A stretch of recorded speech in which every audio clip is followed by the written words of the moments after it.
கல்வியில தமிழ்நாட்டை நம்பர் 1 மாநிலமாக்கும்னு சொன்னாங்க. விஷமாகும் மதிய உணவு, இடிந்து விழும் மேற்கூரை, தண்ணீர் இல்லா கழிப்பறை, இதுவே தமிழக பள்ளிகளின் அவல நிலை. இந்த நிலை மாறிட வாக்களியுங்கள் தாமரை சின்னத்திற்கு. 1972 திமுகவுக்கு எதிரான ஒரு நிலைப்பாடை உருவாக்கி எம்ஜிஆர் கட்சி ஆரம்பிக்கும் போது அப்போ கலைஞர் இதெல்லாம் பிசரடிச்சாம் குஞ்சுகள்னு சொன்னார். 77 அவர் முதலமைச்சர் வர்றாரு. அப்போ முதலமைச்சர் கலைஞர் சொல்றாரு, நாங்கள் போட்ட எச்சில தான். தமிழ்நாட்டு மக்களை பொறுத்த வரைக்கும் இன்னைக்கு எல்லா பொருளும் சொல்லல்லாத உயரத்தில் விலை ஏற்றியாச்சு. மக்கள் வாழ முடியாத ஒரு சூழ்நிலைகள் உருவாகின்றது. இன்னைக்கு கிராமத்தில் நீங்கள் பார்த்தீங்கன்னா ஒரு பொண்ணை கொடுக்குறவங்க கூட பையன் குடிப்பானு கேட்டு தான் கொடுக்குறாங்க. குடிக்கிறவனுக்கு பொண்ணு கொடுக்க மாட்டாங்கிறான். ஆனால் நம்முடைய தமிழ்நாட்டில் சாராயம் வடித்து காய்ச்சி பாட்டிலில் வச்சு விற்கிறவனுக்கு ஓட்டு போடுறீங்க. இப்போ 8000 ரூபா கூப்பனை கொடுத்து வாங்க ஐயா வாங்க சொல்லிட்டு தேர்தல் நேரத்தில் டூப்ளிகேட் கூப்பனை கொடுத்து மக்களை ஏமாற்றக்கூடிய காலகட்டங்கள் இருக்குன்னா, கட்சி நடத்தக்கூடியவங்க யாராவது தேர்தல் வாக்குறதுல நாங்கள் ஆட்சிக்கு வந்தால் தமிழகத்தில் தனியார் மருத்துவமனையை அரசுடையமாக்குன்னு சொல்கிறாங்களா? இல்லையே. நாங்கள் ஆட்சிக்கு வந்தால் தனியார் கல்லூரிகளை அரசுடையமாக்குன்னு சொல்லுவாங்களா? இல்லையே. அப்போ மக்களை நீங்கள் என்ன பைத்தியக்காரன் நினைக்கிறீங்களா? அன்னைக்கு 2029 சொன்ன முதலமைச்சர் எதிர்க்கட்சியாக இருந்த மு.க. ஸ்டாலின் முதலமைச்சர் ஆன பிறகு 5 ஆண்டு காலம் தன்னுடைய தேர்தல் வாக்குறுதியில் சொன்ன பிரகாரம் அதிமுக ஆட்சியில் நடந்த எந்த ஊழலை கிளறினாரா? இல்லை. அப்படி என்றால் திமுக 5 வருஷம் சொன்னது என்னடி மீனாட்சி, சொன்னது என்னாச்சு, நேற்றோடு சொன்ன வார்த்தை காற்றோடு போயாச்சு என்பது போல் அண்ணன் எடப்பாடி இதே வாக்குறுதியை கொடுத்துருக்காரு. இவரும் ஆட்சியில் வந்துட்டாருன்னா திமுக மீது எந்த நடவடிக்கை எடுக்க மாட்டார். காரணம் என்றால் 2 கட்சிக்கும் உள்ளுக்குள்ள ஒரு அன்பை போட்டு உள்ளார்கள்.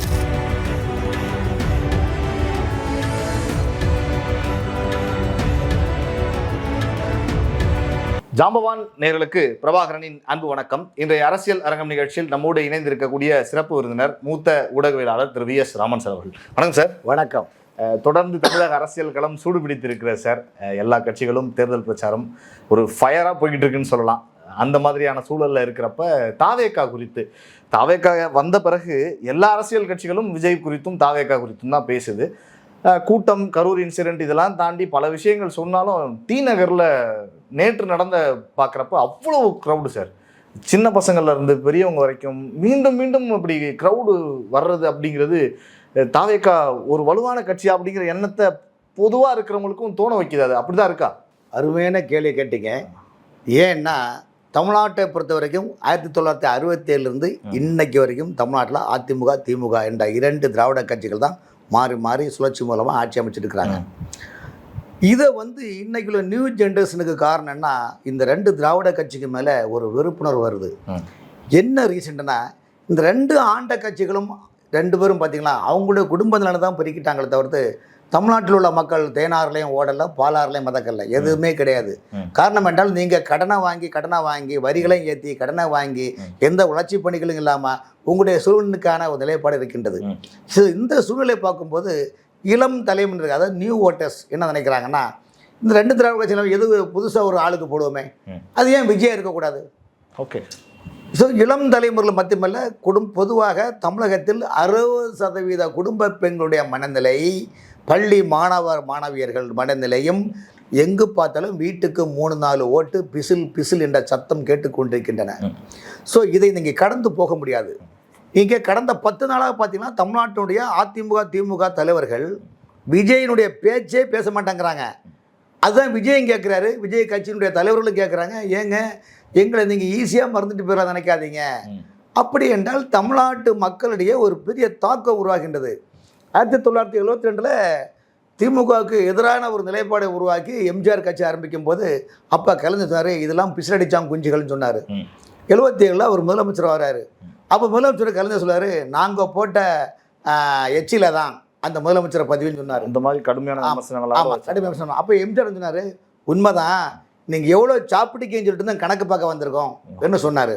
ஸோ அந்த அன்னைக்கு உள்ள பிரச்சாரங்களும் வார்த்தைகளும் கடினமாக இருந்தாலும் மேடையில் நாகரிகமாக நடந்து கொண்டார்கள். ஆனால் இன்னைக்கு நாகரிகம் என்பது கேள்விக்குறியாகிவிட்டு தனி மனித விமர்சனம் தான் இன்றைக்கு உள்ள அரசியலில் தனி மனித விமர்சனம் தான் அதிகமாக வசைப்பாடி இதன் மூலம் வந்து ஓட்டு வாங்கலாம் பார்க்குறாங்க. காரணம் என்றால் ஏற்கனவே திமுக இப்போ ஆட்சியில் இருக்குது, ஆல்ரெடி அதிமுக ஆட்சியில் இருந்தது. 2 பேருமே தன்னுடைய சாதனைகள் என்ன செய்கிறோன்னு யாரும் சொல்கிறது கிடையாது. மாறி மாறி விவாதங்கள் அட்டன் பண்ண மாதிரி மாறி மாறி வார்த்தை பொருளை நீங்கள் இந்த பண்ணீங்க நாங்கள் அதை பண்ணோம் அப்படி பேசிக்கிறாங்களே தவிர மக்களுக்கு என்ன செய்வேன் என்பது கூடல. ஏன்னா தமிழ்நாட்டு மக்களை பொறுத்த வரைக்கும் இன்றைக்கி எல்லா பொருளும் சொல்லல்லாத துயரத்தில் விலையை ஏற்றியாச்சு. மக்கள் வாழ முடியாத ஒரு சூழ்நிலைகள் உருவாகின்றது. இன்றைக்கி கிராமத்தில் நீங்கள் பார்த்தீங்களா, ஒரு பொண்ணை கொடுக்குறவங்க கூட பையன் குடிப்பானு கேட்டு தான் கொடுக்குறாங்க. குடிக்கிறவனுக்கு பொண்ணு கொடுக்க மாட்டாங்கிறான். ஆனால் நம்முடைய தமிழ்நாட்டில் சாராயம் வடித்து காய்ச்சி பாட்டிலில் வச்சு விற்கிறவனுக்கு ஓட்டு போடுறீங்க. அப்போ ஜனநாயகம் எவ்வளோ மோசமான இருக்குது. இதை இன்றைக்கி படிச்சுக்கிட்டு இதை குடிச்சிக்கிட்டு தமிழ்நாட்டில் பல இளம் தலைமுறைகள் நின்ற கோலம், சயன கோலம், கிடந்த கோலம், அமர்ந்த கோலம் என்று ரோட்டில் கொண்டு வருகிறாங்க. அடிக்கிற பசங்கள்லாம் யூனிஃபார்மோடு குடிக்கிற காட்சிகள் அது மட்டும் இல்லை சார், பிள்ளைகள்லாம் வருது சார். பிறந்த குழந்தை முதல் கிளவி வரைக்கும் கற்பழிப்புகள் பஞ்சமே இல்லை இன்றைக்கி தமிழ்நாட்டில். கொலை, கொள்ளை, வழிப்பறி, பதிலாட்டம், ராப்பறி, 420, ஸ்நாச்சிங், கிட்னாப்பிங்கு நீர்க்கமன நிறைந்திருக்கின்ற ஒரு நிலைப்பாடு உருவாகி போச்சு. ஆன்மீகம் என்ற இறை சிந்தனை கிடையாது. கண்டதே காட்சி கொண்டதே கோலம் என்ற நிலைப்பாடு உருவாகி உள்ளது. ஆட்சியில் யார் இருந்தாலும் மக்களுக்கான கல்வி கட்டமைப்பு கூட இவங்க சரியாக உருவாக்கல. ஆகவே மக்கள் என்ன செய்வாங்க சொல்லுங்கள்? பெற்றோர்களே பேச்ச பிள்ளைங்க கேட்க மாட்டேங்குது. பிள்ளைகள் எதை பற்றியும் கவலைப்படாமல் கண் போன போக்கிலே கால் போகலாமான்னு ஒரு நிலைப்பாடு இருக்கின்ற காரணம் ஆட்சியாளர்கள் இதெல்லாம் கண்ட்ரோல் பண்ணுறது கிடையாது. ஆட்சியில் உள்ளவர்கள் எப்படி சம்பாதிக்க வேண்டும், எப்படி நீண்ட தூரம் அடுத்த ஆட்சி அமைக்க வேண்டும், எப்படி ஏமாற்றலாம், பொய்யான வாக்குறுதியில் கொடுத்தலாம். இந்த ஆடி தள்ளுபடின்னு சொல்லுவீங்க. கோயில் இந்த டிவி ஷோரூம் எல்லாம் பார்த்தீங்கன்னா ஏசி இப்போ வந்து வெயில் சீசன் வந்துடுச்சு. இப்போ எந்த ஷோரூமில் பார்த்தாலும் ஏசிகளுக்கு ஏசி கோடைகால தள்ளுபடி, விழா மேளா இது எடுத்து இந்த ஏசி வாங்கினேன் 1 டன் ஏசி வாங்கினா ஒரு ஃபேன் ஃப்ரீன்னு கொடுக்குறாங்க. அது ஒரு கூப்பன் கொடுப்பாங்க சிஸ்டம். அந்த மாதிரி ஆடி தள்ளுபடி மாதிரி இப்போ 8000 ரூபா கூப்பனை கொடுத்து வாங்க ஐயா வாங்க இருந்து தேர்தல் நேரத்தில் டூப்ளிகேட் கூப்பனை கொடுத்து மக்களை ஏமாற்றக்கூடிய காலகட்டங்கள் இருக்குன்னா தமிழரின் மண்ணின் அடிக்கடி சொல்வார், தமிழ்நாட்டை பொறுத்த வரைக்கும் மக்கள் தான் தீர்மானிக்கணும். மக்கள் நல்லவர்களை தேர்ந்தெடுத்தால் ஒரு காமராஜர் கிடைப்பார், மக்கள் நல்லவர்கள் கிடைத்தார் ஒரு கக்கன் கிடைப்பார், ஒரு ராஜாஜி கிடைப்பார். கண்டிப்பாக கிடைக்க மாட்டாங்களா? ஏன்னு ஒரு வாஜ்பாய் கூட கிடைப்பார்.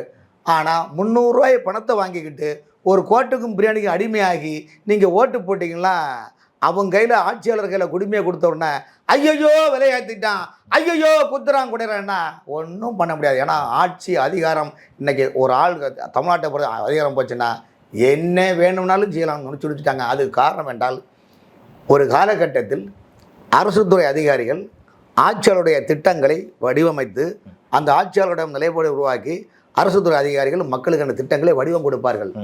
இன்னைக்கு ஒரு 20 வருஷமாக தமிழ்நாட்டுடைய அரசியல் சூழல் என்னென்னா, யார் வேணாலும் ஆட்சி அமைச்சாலும் அந்த ஆட்சியில் இருக்கிற இலாகா அமைச்சர்களையோ அல்லது முதலமைச்சர்களையோ ஜாதியை வைத்து, மதத்தை வைத்து, மொழியை வைத்து ஒரு இணைப்பை ஏற்படுத்தி அதன் மூலமாக தனக்கு நல்ல பதவியை வாங்கி கொண்டு நீ பாதி நான் பாதி கண்ணை என்ற நிலைப்பாடு இருந்தால் வேலையே பெயரமே இருந்தால் மக்களை யார் காப்பாற்றுவார் என்ற மனநிலை இன்றைக்கி உள்ளது. தமிழ்நாட்டை பொறுத்த வரைக்கும் இளம் தலைமுறைகள் 10,000 15,000 20,000 சம்பளம் வாங்குறாங்க. இந்த சம்பளத்தை வாங்கிட்டு எப்படி சார் குடும்பத்தை ரன் பண்ண முடியும்? அப்போ ஆட்சியில் உள்ளவங்களுக்கு கவலை, உங்களுக்கு இலவசம் மக்கள் கேட்டாங்களா? இலவசத்தை ஏன் கொடுக்குறீங்க? வேலைவாய்ப்பை உருவாக்குங்க சார், கல்வி திட்டத்தை உருவாக்குங்க. ஏன் எந்த தேர்தல் கட்சி நடத்தக்கூடியவங்க யாராவது தேர்தல் வாக்குறுதியில் நாங்கள் ஆட்சிக்கு வந்தால் தமிழகத்தில் தனியார் மருத்துவமனையை அரசுடையமாக்குன்னு சொல்கிறாங்களா? இல்லையே. நாங்கள் ஆட்சிக்கு வந்தால் தனியார் கல்லூரிகளை அரசுடையமாக்கும்னு சொல்லுவாங்களா? இல்லையே. அப்போது மக்களை நீங்கள் என்ன பைத்தியக்காரன் நினைக்கிறீங்களா? மக்களை எப்படி வேணுமானாலும் உங்கள் வழிக்கு வழிவைக்கலாம். கும்பிடு போடுறீங்க, எல்லாம் போடுறீங்க, கூப்பாடு போடுறீங்க, செருப்பாக இருப்பேன்னு சொல்கிறீங்க. ஜெயிச்ச பிறகு நீ யாருன்னு சொல்கிறீங்களே. தமிழ்நாட்டில் ஒவ்வொரு 5 ஆண்டு கால ஆட்சியில் நீங்கள் பார்த்தீங்கன்னா மக்கள் நிம்மதி இழந்திருக்கிறாங்க சார். மக்கள் நிம்மதி இருக்கிற மக்களுடைய வாழ்க்கைக்கு, தமிழகத்தினுடைய மக்களுடைய வாழ்வாதாரத்திற்கும் வாழ்க்கைக்கும் வாழ்க்கை பயணத்திற்கும் நோ கேரண்டி நோ வாரண்டி என்ற சைனா பொருள் போன்ற இன்றைக்கு வாழ்க்கை அமைந்துள்ள காரணத்தால் யார் மீது என்ன குற்றம் சொல்வது? யூடியூபர்களை போய் வழக்கு போடுறாங்க சார். ஒரு பத்திரிகைகள், ஒரு ஊடகம் என்பது காலத்தின் கண்ணாடி என்பது சொன்னது கலைஞர். ஊடகம் என்பது காலத்தின் கண்ணாடி, அதில் உங்கள் முகத்தை பாருங்கள் என்று சொன்னது கலைஞர். ஆனால் ஊடகம் ஒரு கருத்துக்களை வெளியிட்டாலே அந்த கருத்துக்களை வெளியிட்டவர் மீது பொய் வழக்கு போடுறது சிறையை தள்ளக்கூடிய காலகட்டங்களில் நாம் இன்று வாழ்ந்து கொண்டிருக்கோம் என்றால் எங்கே செல்கின்றது சட்டம் ஒழுங்கும், எங்கே செல்கின்றது இவ்வளவு நிலைப்பாடு காரணத்தினால் சிந்திக்க வேண்டிய சூழ்நிலைகள் உள்ளது. ஆகவே இது ஒரு தேர்தல் காலம். இந்த தேர்தல் காலத்தில் விஜயனுடைய கணிப்பு எங்கு பார்த்தாலும் விஜய்க்கு ஒரு கட்டமைப்பு மௌனமான புரட்சி உள்ளது. இந்த மௌன புரட்சியை வைத்து தான் 2 அதிமுக கூட்டணி திமுக கூட்டணி தடுமாறுகின்றது. ஆனால் இந்த தடுமாற்றத்தில் திமுக எப்படியாவது ஆட்சி பெற வேண்டும் என்ற ஃபில்டர் செய்கின்றன. எப்படி காப்பி ஃபில்டர் காப்பியா சாதா காப்பியா? சாதா காப்பி என்றால் காப்பி டிகாஷன் போட்டு அதை வலை வச்சு வறுக்கணும், வடிகட்டினா தான் நீங்கள் டீ எப்படி சாப்பிட்றீங்களோ அது மாதிரி தான் சாதா காப்பி சாப்பிட முடியும், டிகாஷன் சாப்பிட முடியும். அதே போல் திமுக பொறுத்த வரைக்கும் அவங்க ஒவ்வொரு மாவட்ட வாரியாக ஒவ்வொரு தொகுதி வாரியாக தங்களுடைய திமுக கட்சியில் யார் ஜெயிப்பாங்க லிஸ்ட்டை போட்டு எந்தெந்த தொகுதியில், ஏன்னா விஜய் நிற்பதனால் ஆர்சி சமுதாய மக்கள் வாக்குகள் விஜய் வாங்கிக்கிறார். பட்டியலின சமுதாய மக்களுடைய ஓட்டும் விஜய் வாங்கக்கூடிய நிலைப்பாடு உள்ளது. இது போக ரசிகர் மன்றங்கள், இது போல் நியூ ஓட்டர்ஸ்லாம் விஜய் வாங்க வாய்ப்பு இருக்கிறனால தான் திமுக என்ன பண்ணுதுன்னா, சரி இப்படி ஒரு நிலைப்பாடு வந்ததுன்னா நாம் அதிலிருந்தும் எப்படி வெற்றி பெற வேண்டும் என்பதற்காக தான் தமிழ்நாட்டில் எல்லா அமைச்சர்களுடையும் ஒரு அசைன்மெண்ட் கொடுத்து இந்தந்த இதில் இவ்வளோ தொகுதி 40 தொகுதி 20 தொகுதி 15 தொகுதி 10 தொகுதி மண்டல பொறுப்பாளரை போட்டு அவங்கள்ட்ட கொடுத்துட்டாங்க. ஸோ அவங்கள்ட்ட கொடுக்கும்போது என்னவென்னா, இப்போ உதாரணத்துக்கு காஞ்சிபுரம் மாவட்டத்தில் பார்த்தீங்கன்னா தாமு அன்பரசன் சிறு மற்றும் குறுந்தொழில்துறை அமைச்சர் தாமு அன்பரசன் என்ன பண்ணார், செங்கல்பட்டு சட்டமன்ற தொகுதியில் 2 முறை ஜெயிச்சா அந்த எம்எல்ஏக்கு சீட்டு கொடுக்கல, புதுசாக ஒரு முகத்தை போட்டுக்காங்க. தாம்பரம் தொகுதியில் 3 முறை எம்எல்ஏ இருந்தவங்களுக்கு சீட்டு கொடுக்கல, புதுசாக ஒரு புது முகத்தை போட்டுக்கிங்க. பல்லவரம் தொகுதியில் பழைய ஆளு கொடுக்கல, தேமுதிக அங்கே கூட்டணி கொடுத்துருக்கீங்க. எக்ஸாம்பிள் சொல்கிறேன். ஸோ அது மாதிரி இந்த உள்குத்து, இதெல்லாம் உள்குத்து. அதிமுகவிலும் உள்குத்து இருக்குது, திமுகவிலையும் உள்குத்து இருக்குது.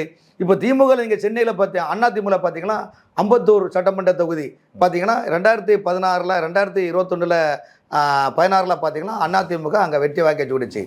இப்போ 2021 இப்போ இந்த 26 சட்டமன்ற தேர்தலில் பார்த்தீங்கன்னா அதிமுக பாமக கூட்டணி அன்புமணி ஆதரவு அங்கே பாட்டாளி முடிச்சு கொடுத்துருக்காங்க.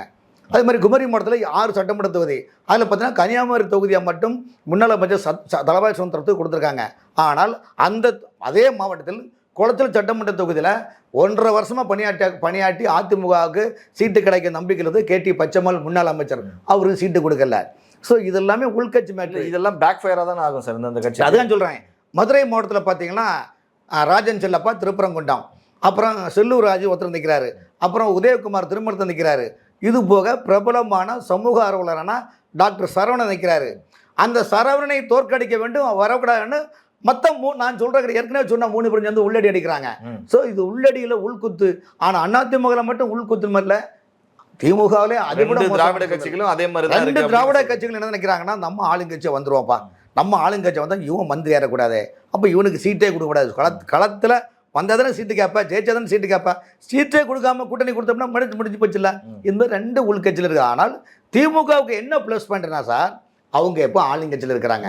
ஸோ ஆளுங்கட்சியாக இருக்கின்ற போது அரசு துறை, அரசு இயந்திரம், ஆளுங்கட்சி 3 பிராண்டு ஒரே கண்ட்ரோல் வரும்போது அமைச்சருடைய நிர்வாகத்தில் மறைமுகமாக 50% அரசு இயந்திரங்கள் அந்த அமைச்சருக்கு சாதகமாக செயல்படுகின்ற போது வட சென்னையில் சேகரபாபு, தென் சென்னையில் மா சுப்பிரமணியம், காஞ்சிபுரம் மாவட்டம் செங்கல்பட்டு மாவட்டத்தில் அதாம் அன்பரசன், திருச்சி மாவட்டம், அரியலூர் மாவட்டம், பெரம்பலூர் மாவட்டம், புதுக்கோட்டை மாவட்டம், தென்காசி, திருநெல்வேலி மாவட்டத்துக்கு கே நேரு இன்சார்ஜி, வேலூர், திருப்பத்தூர், ராணிப்பேட்டை, சேலம் மாவட்டம், திருவண்ணாமலை மாவட்டத்துக்கு ஏவா வேலு இன்சார்ஜி. இப்போ புரியுதா? ஸோ இந்த மாதிரி ஒரு அன்கோ போட்டு 4 மாவட்டம் 5 மாவட்டம் தொகுதியாக போட்டு நீங்கள் ஜெயிச்சுக்கிட்டுன்னு சொல்லும்போது அமைச்சர்கள் தான் சம்பாரித்த பணத்தை ஃபுல்லாக எப்படியாவது பணத்தை, இப்போ சமீபத்தில் கூட 4 நாளுக்கு முன்னால் கூட பார்த்தீங்கன்னா கோயம்புத்தூரில் திமுகவுக்கு மைனஸ்ன்னு இருக்கிற நேரத்தில் முதலமைச்சர் மருமகன் அங்கே போய் ஆய்வு பண்ணி திரும்பவும் பணத்தை கொட்டுங்க ஜெயிக்கணும்னு சொல்லிட்டு. ஏன்னா இந்த முறை திராவிட முன்னேற்றக் கழகத்துக்கு உதயநிதிக்காக 30 ஆண்டு காலம் அடுத்த பயணத்துக்கான தேர்தல் இந்த தேர்தல். 2026 தேர்தலை பொறுத்தவரையும் திமுகவுக்கு கடைசி யுத்த காண்டம் மாதிரி இந்த தேர்தல் உதயநிதிக்கான தேர்தல். இந்த தேர்தல் திமுக தோல்வி கண்டால் டெல்லியில் பாஜகக்காரங்க சும்மா விட மாட்டாங்க. ஊழல் விசாரணை ஏற்கனவே எடப்பாடி அண்ணன் சொல்லியிருக்காரு, நாங்கள் ஆட்சிக்கு வந்தால் திமுக மீது உள்ள அரசு துறை உயர் அதிகாரிகள் யாராக இருந்தாலும் நாங்கள் விசாரணை பண்ணி மக்கள் மன்றத்தில் முன்னிலைப்படுத்துவோம், எந்த மாற்றமும் எடப்பாடி அண்ணா அடித்து சொல்கிறாரு. ஆனால் அதில் இன்னொரு பிரச்சனைன்னா 2021 சட்டமன்ற தேர்தலில் மு.க. ஸ்டாலின் என்ன சொன்னார்? சென்னை மாநகராட்சி ஆணையர் இருந்த கார்த்திகேயன் உள்ளாட்சித்துறை அமைச்சர் வேலுமணி வந்து ஊழல் பண்ணியிருக்காரு. மக்கள் நல்வாழ்வுத்துறை செயலாளர் இருந்த டாக்டர் ராதாகிருஷ்ணன் மக்கள் நல்வாழ்வுத்துறை அமைச்சராக இருந்த புதுக்கோட்டை விஜயபிரகாஷ் வந்து ஊழல் பண்ணுறாரு. நாங்கள் ஆட்சிக்கு வந்தால் விசாரணை கமிஷன் அமைப்போம், நாங்கள் ஆட்சிக்கு வந்தால் கொடநாடு மேட்டை கிளறுவோம், கொள்ளை மேட்டை கிளறுவோம், நாங்கள் ஆட்சிக்கு வந்தால் அப்போலோ ஜெயலலிதா விசாரணை கமிஷன் கிளறுவோம், நாங்கள் ஆட்சிக்கு வந்தால் எடப்பாடி ஆட்சியில் நடந்த ஊழலை கிளறுவோம்னு சொன்னாரா இல்லையா? சொன்னவர் இன்னைக்கு எடப்பாடி சொல்ற மாதிரி தான் அன்னைக்கு எதிர்க்கட்சி. ஐயா அதான் சொல்ல வரேன், கரெக்டாக கேட்டீங்க நீங்கள். அன்னைக்கு 2021 சொன்ன முதலமைச்சர் எதிர்க்கட்சியாக இருந்த மு.க. ஸ்டாலின் முதலமைச்சர் ஆன பிறகு 5 ஆண்டு காலம் தன்னுடைய தேர்தல் வாக்குறுதியில் சொன்ன பிரகாரம் அதிமுக ஆட்சியில் நடந்த எந்த ஊழலை கிளறினாரா? இல்லை. அப்படி என்றால் திமுக 5 வருஷம் என்னடி மீனாட்சி சொன்னது என்னாச்சு, நேற்றோடு சொன்ன வார்த்தை காட்டோடு போயாச்சு என்பது போல் அண்ணன் எடப்பாடியும் இதே வாக்குறுதியை கொடுத்துருக்காரு. இவரும் ஆட்சியில் வந்துட்டாருன்னா திமுக மீது எந்த நடவடிக்கை எடுக்க மாட்டார். காரணம் என்றால் 2 கட்சிக்கும் உள்ளுக்குள்ள ஒரு அன்கோ போட்டு உள்ளார்கள். எப்படி இருந்தாலும் இங்கே விஜயை உள்ள களத்தில் இறக்கக்கூடாது. அதே போல் எப்படி இருந்தாலும் பாஜகவை உதட்டில் வைத்துக் கொள்வோம், உள்ளத்தில் வைக்கக்கூடாது. எப்படி திமுக காங்கிரஸ் கட்சியை உள்ளத்தில் வைக்காமல் உதட்டில் வைத்தார்களோ அதே போல் பாஜகவை அதிமுகவும் உதட்டில் வைத்துக்கொண்டு உள்ளத்தில் வைக்க வேண்டாம் என்று அவங்க நினைக்கின்றாங்க. ஆனால் அதிமுக பொறுத்தவரையும் ஒருங்கிணைந்த அதிமுக இன்னைக்கு இல்லை. அதிமுக ஒருங்கிணைந்து ஆட்சி இருக்கின்ற போது எல்லாம் ஃபெயிலியர், தேர்தல் எல்லா தேர்தலும் ஃபெயிலியர். இன்னைக்கு சசிகலா அம்மா தனியாக கட்சி ஆரம்பிச்சுட்டாங்க. ஓபிஎஸ் பிராண்டட் ஃபேஸ் வேல்யூ திமுகவில் ஓடிட்டாங்க. JCD Prabhakaran, KA. செங்கோட்டன், எம்ஜிஆருக்கு வளர்ப்பு பிள்ளை போன்றவர்கள் கட்சி மாறிட்டாங்க. மனோஜ் பாண்டியன், அப்போ இவங்களாம் ஒரு பாரம்பரியமிக்க அரசு விட கட்சி மாறிட்டாங்க. ஸோ ட்ரேடிங் வேல்யூ போகும்போது நாம் அதை புரிஞ்சுக்கிறணும். ஸோ இதனால தான் டெல்லி பிஜேபி என்ன சொல்லுது எடப்பாடி அண்ணாங்கிட்ட, எப்படியாவது நீங்கள் 90 சீட்டு ஜெயிச்சிருங்க, ஆட்சியில் நாங்கள் வர வைக்கிறோம் என்ன சொல்கிறாங்க. ஏன் காரணம் என்றால் இப்போ விஜய் ஒருவேளை ஒரு 15 சீட்டு அவர் ஜெயிச்சாரோ, இல்லை ஒரு 20 சீட்டு ஜெயிச்சாரோ, இல்லை 10 சீட்டு ஜெயித்தாலும் அந்த நேரத்தில் கூட்டணி கணக்கெல்லாம் போட்டு பார்க்கும்போது நம்ம விஜயை அழைத்து கூட்டணி ஆட்சி அமைக்கலாம் என்று டெல்லி பாஜகவின் கணக்கு உள்ளது. ஆனால் எந்த கணக்காக இருந்தாலும் திமுகவின் கணக்கு என்றால் விஜய் ஓட்டு மாதிரி இவ்வளோ பிரிப்பாங்க, இவ்வளோ போயிடும் நமக்கு. ஆகவே இதை சரி செய்து எப்படி ஓட்டை இழுத்து ஆட்சிக்கு வர வைப்பது என்பதை அவர்கள் பணத்தாலும் அரசு பலத்தாலும் அரசு இயந்திரத்தாலும் வேலை செஞ்சுட்டு இருக்கிறாங்க. இதுதான் இன்றைக்கி கால யதார்த்த நிலைப்பாடு. இப்படி இருக்கின்ற நேரத்தில் திமுகவுடைய கணக்கு என்னவென்றால், ஒருவேளை நமக்கு ஒரு திமுகவுக்கு மட்டும் ஒரு 96 சீட்டு கிடச்சுன்னு 2006 எப்படி பண்ணதாங்களோ 96 சீட்டுக்குள்ளே அது கிடச்சி 90 கிடச்சதுனால் நம்ம கூட்டணி கட்சி காங்கிரஸ், விடுதலை சிறுத்தை இயக்கங்கள், கம்யூனிஸ்ட், ரைட்டு, லெஃப்ட்டு, தேமுதிக சேர்ந்து ஒரு 120 சீட்டு, அதாவது திமுக கூட்டணி மொத்தமே 100லேருந்து 120 சீட்டு வந்துச்சுன்னா நம்ம ஆட்சி அமைச்சிடலாம் என்று திமுகவுடைய நிலைப்பாடு இருக்கின்றது. எப்படியாவது நம்ம ஆட்சி அமைச்சிடணும் உள்ள நிலைப்பாடு. 2006 எப்படி மைனாரிட்டியான ஒரு அமைப்பை ஒரு சூழ்நிலையில் திமுக ஆட்சி அமைச்சதோ அந்த சூழ்நிலையும் இந்த 2026 சட்டமன்றத்தில் வரதுக்கு வாய்ப்பு இருக்குது. காரணம் என்றால் விஜயனுடைய வருகை 2 திராவிட கட்சிகளும் இடி விழுந்தது போல ஒரு மனநிலை உள்ளதனால் வெற்றி வாய்ப்பு எப்படியும் இருக்கலாம், மாற்றம் இருக்கலாம், யார் வேணா ஆட்சி அமைக்கலாம், மாற்றத்தில் இருக்கலாம். ஆனால் அதே நேரத்தில் இப்படி விஜயனுடைய ஓட்டு பிரித்தார்களானால் திமுக எப்படி எதிர்கொள்வது, இதை எப்படி பணத்தை கொடுத்து சரிப்படுத்துவது, கூட்டணி கட்சிகளை எப்படி அட்ஜஸ்ட் பண்ணி போகிறதுக்காக தான் நான் சொல்லுகின்றேன். 115 சீட்டிலிருந்து 125 சீட்டுக்குள்ள திமுக கூட்டணிகள் கைப்பற்றால் திமுக ஆட்சிக்கு வரலாம் என்ற மனநிலை உள்ளது. இதைத்தான் டெல்லி பாஜக இன்டெலிஜென்ஸ் ரிப்போர்ட் மூலமாக எடுத்து வச்சுக்கிட்டு எடப்பாடியிடம் கொடுத்த அசைன்மெண்ட்டு 90 சீட்டு நீங்கள் பிடிங்க, எப்படியாவது கஷ்டப்பட்டு பிடிச்சிருங்க, ஏதாவது திட்டுங்க, அவர் பால் டால் குடிச்சாருன்னு சொல்லுங்கள், ஏதாவது ஒன்று சொல்லுங்கள். ஆனால் நீங்கள் பண்ணிட்டீங்களா விஜய் இவங்க பிஜேபி கிடைக்கிற சீட்டை வச்சுட்டு நம்ம கூட்டணி ஆட்சி அமைக்கலாம்ன்ற நிலைப்பாடும் பாஜகவுடைய கையில் அஜெண்டா உள்ளது. ஸோ என்டிஏ கூட்டணியுடைய அஜெண்டா டெல்லி பாஜக உள்ளது. திமுகவுடைய மனநிலை அறிவாலயத்தில் உள்ளது. அந்த அறிவாலயத்தில் திமுகவுக்கு 5 அதிகார மையங்கள் உள்ளன. ஒன்று முதலமைச்சர் ஒரு அதிகார மையம், 2வது துர்காசலம் ஒரு அதிகார மையம், 3வது சபரீசன் மருமகன் ஒரு அதிகார மையம், 4வது துணை முதலமைச்சர் அதிகார மையம், 5வது தருமபுரி மாவட்டத்துக்கும் கிருஷ்ணகிரி மாவட்டத்துக்கும் 2 மாவட்டத்துக்கும் ஒரு அதிகார மையம் பெங்களூரில் இருக்கின்றது என்பதை மறந்துவிடக்கூடாது. ஆகவே திராவிட முன்னேற்ற கழகத்தில் 5 அதிகார மையங்கள் இயக்குகின்றன.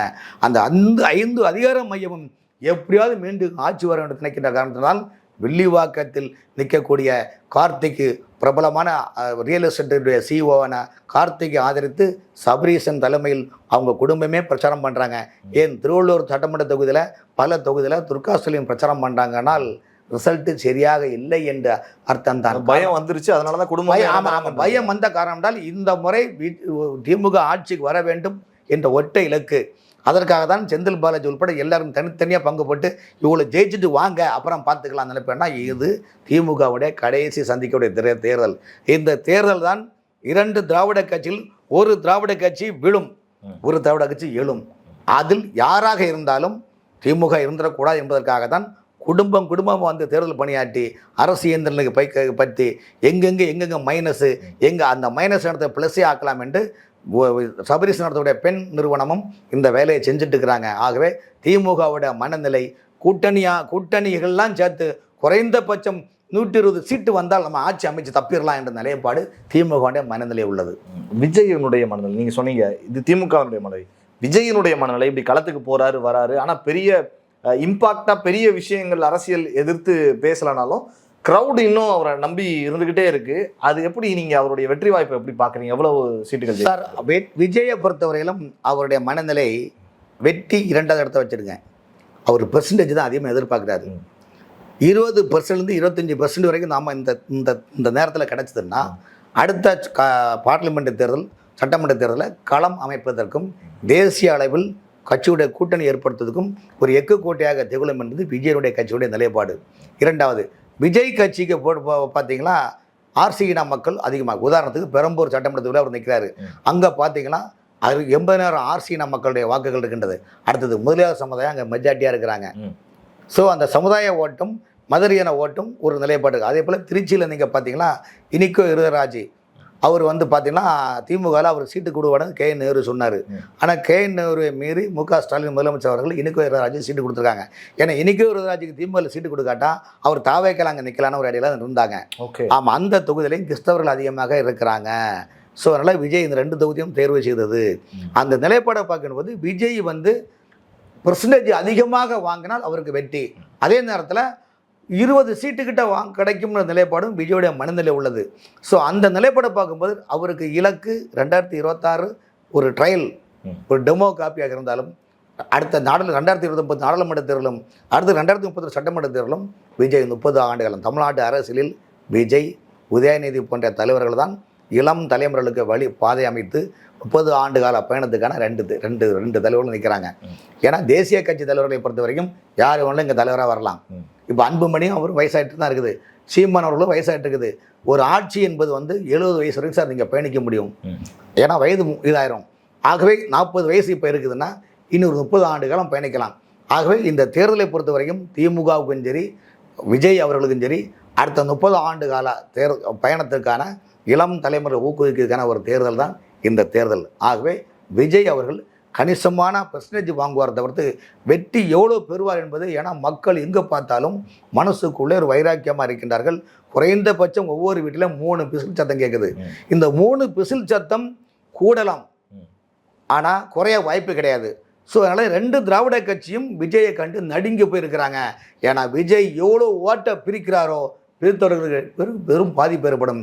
அப்படி ஒருவேளை பிரித்து கூட்டி கழித்தாலும் நாம் வந்து குறைந்தபட்சம் கூட்டணி கட்சியோடு 125 சீட்டு வெற்றி பெற்று நாம் ஆட்சி அமைக்க முடியும் என்ற ஒற்றை இலக்கு நோக்கி திமுக பயணிக்கின்றது. இரவு முழுக்க தூங்காமல் பசி நோக்கார் கந்தூஞ்சார் கரமே கண்ணன் நீர் நல்ல சொன்ன போல் திமுக வந்து அவங்க குடும்பமே இப்போ களத்தில் இறங்கி எங்கே மைனஸு எங்கே ப்ளஸ் என்பது இன்டெலிஜென்ஸை வச்சுட்டு பக்காவாக டீல் பண்ணுறாங்க. பாருங்க சார், நிறைய விஷயங்கள் எங்களுக்காக சமகால தேர்தல் குறித்தும் விஜய் அவர்களுடைய வளர்ச்சி எப்படி இருக்கும், திமுக எந்த மாதிரியான சூழலில் இருக்குது அப்படின்னு நிறைய தகவலை பகிர்ந்து கொண்டீர்கள். என்னுடைய மனமார்ந்த நன்றி சார். நன்றி.